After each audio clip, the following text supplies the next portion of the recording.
¿Qué tal, queridos amigos? Bienvenidos a nuestra nueva serie titulada Inquebrantable. Durante 6 semanas vamos a estar viajando en la historia, vamos a reconocer o vamos a conocer un personaje maravilloso, espectacular, la vida del profeta Daniel. Y para que seas parte de esta campaña necesitas participar con 4 requisitos que debemos cumplir todos los que participamos. Primer requisito, asistir cada domingo, cada tema, 6 temas diferentes. También cada semana participar en un grupo de crecimiento. También memorizar un versículo, invitar a un compañero durante estas 6 semanas. Y la idea es que cada grupo pueda estar incorporando y dando puntaje, animando, y los que traen más invitados reciban también su recompensa. Bueno, vamos a pasar un hermoso tiempo para poder crecer. El tema de la conferencia es inquebrantable y la idea es prosperando en medio de la crisis. Dios siempre quiere que puedas crecer. Dios siempre está expectante y también está ayudándote a crecer y muchas veces va a tratar de traer crisis en nuestras vidas. Sabes, vivimos en este tiempo en un mundo de crisis. La sociedad está quebrantada. Cuando digo quebrantada es quebrada emocionalmente, quebrada políticamente, quebrada económicamente, quebrada relacionalmente porque en las familias se están desintegrando. Y sabes, en este contexto en el cual vivimos de quebrantamiento, es similar al contexto donde estaba el profeta Daniel. Por eso nos vamos a sentir identificados en este tiempo. Entonces vamos a ir viendo que así como en ese tiempo, en el tiempo del profeta Daniel, se quebró los cimientos de la cultura, de la religión, se quebraron los cimientos de las expectativas, de los sueños. Nosotros también estamos viviendo en ese mismo tiempo. Y tenemos que reconocer una gran verdad. Cuando se rompen los principios y los valores de Dios, seguramente se quebranta, una sociedad se quebranta, una familia se quebranta. Y esto es lo que estaba pasando en el pueblo de Israel. Vamos a ver que, como dice allí la palabra de Dios en Isaías 5:20 dice: ay de los que a lo malo le dicen bueno y a lo bueno le dicen malo, que hacen de la luz tinieblas y de las tinieblas luz, que ponen lo amargo por dulce y lo dulce por amargo.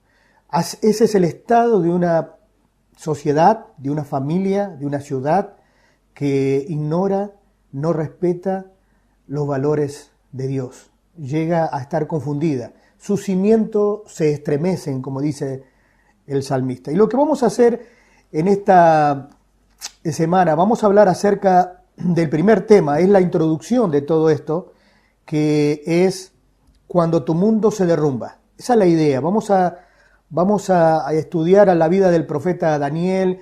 Y siendo muy joven, él tenía muchas expectativas, pero de pronto hay un cambio. De pronto algo se derrumba sus expectativas, sus sueños como joven. Y muchas veces nosotros pasamos por circunstancias, y incluso Dios está trabajando y muchas veces quebranta o derrumba, mejor dicho, nuestras expectativas, porque sus pensamientos son más altos que los nuestros, sus planes son perfectos. Y a través de las crisis vamos a ver en este estudio que Él quiere guiarnos y direccionarnos también. Entonces, vamos a ir al tema y para eso vamos a leer los primeros 7 versículos del libro del profeta Daniel. Daniel capítulo 1, y dice así la palabra de Dios. En el año 3 del reinado del rey Joacim de Judá, el rey Nabucodonosor de Babilonia vino a Jerusalén y la sitió. El Señor permitió que Joacim cayera en manos de Nabucodonosor, o sea, Israel cayera en manos de los babilónicos. Junto con él cayeron en sus manos algunos de los utensilios del templo de Dios, los cuales Nabucodonosor los llevó a Babilonia y puso en el tesoro del templo de sus dioses, eran dioses paganos. Versículo 3. Además el rey le ordenó a Aspenaz, jefe de los oficiales de su corte, que llevara a su presencia a algunos de los israelitas pertenecientes a la familia del rey y a la nobleza. Y dice, versículo 4, debían ser jóvenes apuestos y sin ningún defecto físico, que tuvieran aptitudes para aprender de todo y que actuaran con sensatez, jóvenes sabios y aptos para el servicio en el palacio real, a las cuales apenas debía enseñarles la lengua y la literatura de los babilónicos. Una característica aquí, una característica similar a la que vivimos. El mundo está seleccionando ese tipo de personas que tengan buen aspecto físico, que sean intelectualmente avanzados y que se destaquen en la sociedad. Eso es lo que realmente sucede hoy alrededor nuestro. Personas de buena performance, como escuchamos, de buen intelecto y casi físico atletas. Bueno, eso es lo que estaba buscando Nabucodonosor, al igual que las mismas características que hoy la sociedad le da el valor. Y dice que el rey les asignó raciones diarias de comida y del vino que se servía a la mesa real. Su preparación habría de durar 3 años, después de lo cual estarían al servicio del rey. Un adoctrinamiento por 3 años para cambiarle su manera de pensar, su religión, sus costumbres, sus valores. Y dice versículo 6, entre estos jóvenes se encontraba Daniel, Ananías, Misael y Azarías, que eran de Judá, dice la palabra de Dios, y a los cuales el jefe de los oficiales les cambió el nombre a Daniel y lo llamó Belsasar, y a Ananías Sadrach, y a Misael Mesac, y a Azarías Abed-Nego. Aquí vemos esta situación muy parecida a la nuestra. Ellos habían quedado cautivos, ellos entraron en crisis, Dios produjo cambios en su vida. Ellos tuvieron que salir, con solo 15 años Daniel y sus amigos, tuvieron que salir y dejar a sus padres y fueron llevados cautivos a 1300 kilómetros, al imperio babilónico. Ellos nunca más volvieron a ver a sus padres. Pero Daniel permaneció durante 70 años, durante 3 imperios, durante 3 hombres emperadores allí. Pero sin embargo Daniel fue prosperado en medio de las crisis. Él tuvo que pasar diferentes pruebas. Y la primera prueba que tiene que pasar, vamos a ver, es la prueba del cambio. La prueba de entrar en crisis, la prueba de las presiones. Y cuando fue superando 5 pruebas, Daniel. Pero él tuvo que cambiar y entrar en la dirección de Dios. Y esto es lo que nos enseña este tema. ¿Cómo hacer cuando tu mundo se derrumba? Cuando tus expectativas se derrumban, cuando entramos en crisis, ¿qué tenemos que hacer? Bueno, vamos a ver 3 principios a través de la vida de Daniel. En primer lugar, no sorprenderme por la adversidad. Ese es el primer principio. No debo sorprenderme por la adversidad. Daniel no se sorprendió. Él aprendió a escuchar a los profetas anteriores, como Sofonía. Ya venían los profetas diciendo que si rompían y quebrantaban los valores de Dios, el pueblo de Israel iba a ser disciplinado. Cuando se rompen estos valores, indudablemente hay consecuencias. Hay un quebrantamiento en la sociedad. Y Daniel lo sabía. Entonces él no estaba sorprendido. Él sabía que era la consecuencia de la desobediencia de su pueblo.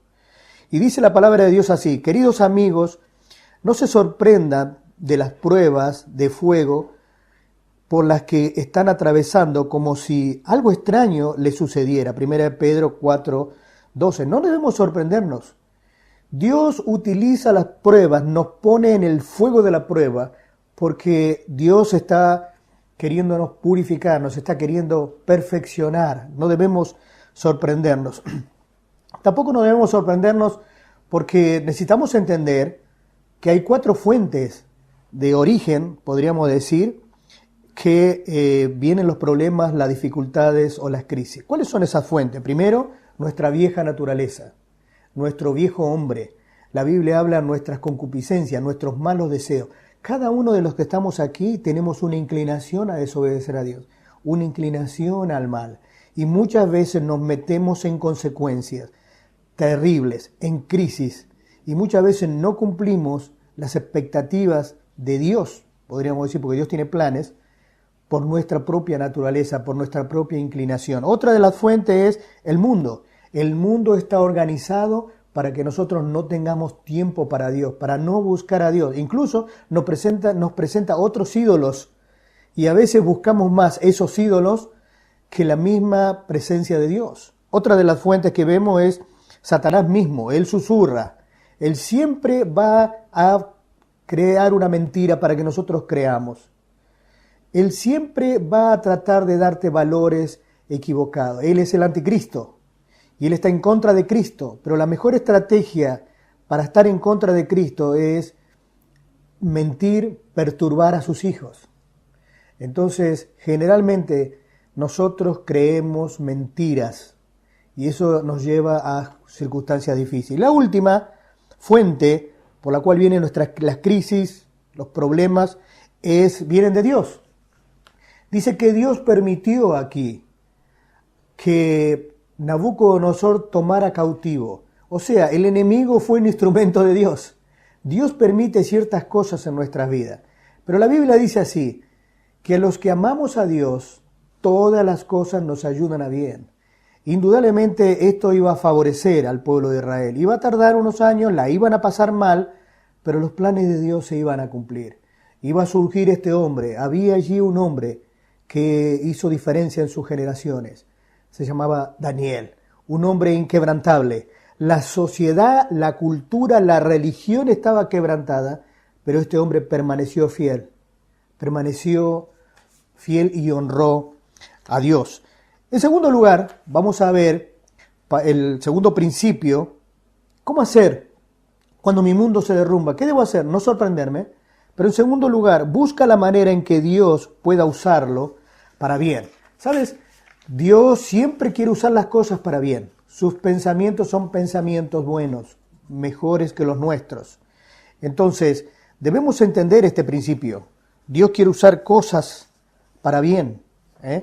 Dice la Biblia, los planes que tengo para ustedes, dice el Señor, son planes para lo bueno y no para lo malo, para darles futuro, dice, y una esperanza. Jeremías 29:11. ¿Sabes? Dios siempre obra para bien. El diablo dice, generalmente va a susurrar a tu oído y decir, no, Dios no te ama, Dios se olvidó de vos. Pero quiero decirte que no es así, esta es una mentira. Quiero darte 5 verdades para ayudarte en tu forma de pensar cuando entres en crisis. 5 verdades que nos van a transformar las crisis en victorias. Necesitamos tener presente estas 5 verdades. En primer lugar, Dios usa las crisis para examinarnos o examinarme. Siempre es importante examinarnos en medio de la crisis. La pregunta que debemos hacer no es, ¿qué revela este problema acerca de mí? ¿Por qué estoy pasando esta situación? ¿Hay algo que Dios quiere mostrarme? ¿Qué está revelando Dios? La Biblia dice así, el salmista dice así, examíname, oh Dios, y conoce mi corazón, pruébame y conoce mis pensamientos, y ve si hay en mí camino de perversidad, y guíame por el camino eterno. Esa es la primera verdad. La primera verdad es Dios usa las crisis para examinarme. En segundo lugar, Dios usa las crisis para corregirme. A veces, por nuestra inclinación hacia el mal, nos desviamos. Pero Dios siempre quiere enderezar las veredas en nuestras vidas. La Biblia dice así, dice, ciertamente qué afortunado es aquel a quien Dios corrige. Y lo que debemos preguntarnos en este caso es, ¿qué me está enseñando este problema? ¿Hacia dónde Dios me está dirigiendo? ¿Necesito corregir algo de mi vida? En tercer lugar, la tercera verdad, Dios usa las crisis para dirigirme. Dice la Biblia, la mente del hombre planea sus caminos, pero el Señor dirige sus pasos. Otro versículo dice, el castigo le quita lo malo al perverso, porque el castigo hace cambiar a la gente. Muchas veces necesitamos una disciplina. A veces es prueba, a veces es disciplina, pero sí necesitamos tener en claro que las pruebas, las crisis nos dirigen. Quieren que tomamos un rumbo, el rumbo de Dios. Y la pregunta que debemos hacer es, ¿a dónde me está llevando este problema? Tal vez Dios está cerrando una puerta o está abriendo otra puerta. ¿Hacia dónde Dios me está llevando? Necesitamos entender el medio de la crisis, el medio de la prueba, el medio de las circunstancias difíciles, que Dios quiere examinarme, que Dios quiere corregirme, pero también que Dios quiere dirigirme. La cuarta, Dios usa las pruebas para corregirme. ¿Sabes? Si vemos algo claro en la vida de Daniel es que Dios lo protege. Quiere protegerlo a Daniel. Lo protegió ante la conspiración de los sátrapas, de los compañeros, de esas personas que estaban celosas. Lo protegió a Daniel en el foso de los leones. Protegió a Daniel en el horno. Siempre vamos a ver a Dios protegiendo a Daniel en medio de las circunstancias, las injusticias, la perversidad de los hombres. Siempre Dios estuvo protegiendo a Daniel. Y lo que debemos preguntarnos es esto: ¿cómo podría protegerme este problema a mí? O mejor dicho, estoy pasando por esta situación. ¿De qué me está protegiendo Dios? Porque Dios ve mucho más adelante. Y Dios, a través de esta crisis, Dios quiere protegerme de algo peor, tal vez. Sabemos que tenemos un enemigo, como dijimos, que es nuestra propia naturaleza, nuestro corazón engañoso. Y tal vez estas crisis nos sirven para detenernos y protegernos de algo peor. Y en quinto lugar, lo que debemos pensar, debemos tener el enfoque claro de que podemos usar esta crisis para bien y que Dios quiere usarlo para bien, es esta pregunta, es esta verdad. Dios usa las crisis para perfeccionarnos. La Biblia dice así: después de que haya sufrido un poco de tiempo, el Dios de toda gracia que os llamó a su gloria eterna en Cristo, Él mismo os perfeccione, afirmará, fortalecerá y establecerá. Así que Dios quiere perfeccionarnos. Dice la Biblia así: que mantenga la paciencia en medio de la crisis, su obra completa, para que seamos, dice, perfectos y cabales sin que os falte cosa alguna del Señor. Las pruebas vienen, debemos permanecer pacientes esperando en Dios y como resultado esto. Entonces la pregunta que debemos hacer es: ¿cómo puedo crecer a partir de este problema o esta crisis? ¿Cómo puedo crecer? ¿Cómo Dios puede perfeccionarme a mí en medio de estas crisis? Y por última, la última sugerencia, el último principio que vemos es: confía en Dios por las cosas que no entiendas. ¿Sabes? Necesitamos confiar en Dios en las cosas o por las cosas que no entiendas. Dice la Biblia así: el Señor dirige nuestros pasos. Entonces, ¿por qué tratar de entender todo lo que pasa? Necesitamos entender que Dios es más sabio que nosotros, que sus planes son perfectos. Eso es lo único que necesitamos entender. No necesitamos entender todos los detalles de la situación, pero sí necesitamos entender: Dios es bueno, necesito confiar en Dios. El diablo siempre va a querer que nosotros dudemos y desconfiemos de Dios. Entonces, confía en Dios por las cosas que no entiendes. Eso tiene que ver con una actitud, tiene que ver con fe. No todo tenemos que entender. A veces querer entender las verdades profundas de Dios es como querer enseñarle el internet a una hormiga. Jamás va a poder entender esas cosas de una hormiga o un animal. Pero sí debemos entender que Dios tiene planes buenos para nosotros. Entonces hay un versículo más que quiero dejarle: confía en el Señor de todo tu corazón, y no te apoyes en tu propia prudencia. Reconócelo en todos tus caminos, dice, y Él enderezará tus veredas. Querido amigo, querido hermano, Dios quiere que actúes de una forma correcta en medio de la crisis. Y sabes, el primero quiere enseñarte grandes verdades. Lo primero que debemos aprender es que no te sorprendas por la adversidad. En segundo, que necesitamos entender es: busca la manera en que Dios pueda usarlo para bien. Y vemos esos 5 principios. Y confía en Dios por las cosas que no entienda. Así que, grupo, a discutir sobre las 5 verdades que quise enseñarte y las 5 preguntas que dije allí y que están en tu bosquejo. Necesitamos hablar sobre esas 5 preguntas e incorporar en nuestra mente esas 5 verdades que nos llevan a transformar las crisis en bendición, a ser victoriosos. Ahora vamos a orar, oramos todo como grupo. Amado Dios, muchas gracias por tu palabra. Y Señor, ayúdanos a que podamos mantenernos fieles en medio de las crisis. Ayuda a entender estas grandes verdades que hemos aprendido en esta tarde, Señor. Ayúdanos, Señor, a entender que tú usas las crisis para examinarnos. Ayúdanos, Señor, a entender que tú usas las crisis para corregirnos. Tú usas las crisis, Señor, para protegernos. Tú usas las crisis, Señor, para dirigirme. Amado Dios, ayúdame para que pueda salir victorioso y pueda salir aprobado delante de ti. Gracias por todo. Y todo esto te lo pedimos y te lo agradecemos en el nombre del Señor Jesús. Amén. Muy bien, hasta la próxima semana. Que Dios le bendiga.